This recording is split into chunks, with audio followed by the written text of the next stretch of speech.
बातमी महायुतीची बदनामी होईल अशी विधानं टाळावी असं चित्रा वाघ म्हणतात। आमदार देवेंद्र भुयार यांच्या महिलांवरील विधानावरून चित्रा वाघ यांची प्रतिक्रिया। भुयारांची भाषा कुठल्याही सभ्य समाजाला शोभणारी नाही।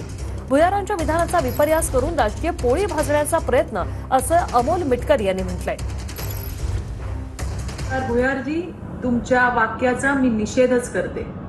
स्त्रीच्या रूपापेक्षा तिच्यामध्ये असलेली शक्ती ओळखली पाहिजे। तुमचं हे वक्तव्य कुठल्याही सभ्य समाजाला शोभणारं नाहीये। विनंती आहे तुम्हाला की अशा पद्धतीची वाक्य आपण टाळली पाहिजे ज्याने महायुतीची बदनामी होते। भुयार यांच्या विधानाचा ज्या प्रकारे विपर्यास करून त्यावर राजकीय पोळी भाजण्याचा काही लोक प्रयत्न करतायत, त्यांनी ते वक्तव्य एकदा ऐकावं। विदर्भ आणि मराठवाड्यामध्ये शेतकऱ्यांची अवस्था बिकट आहे।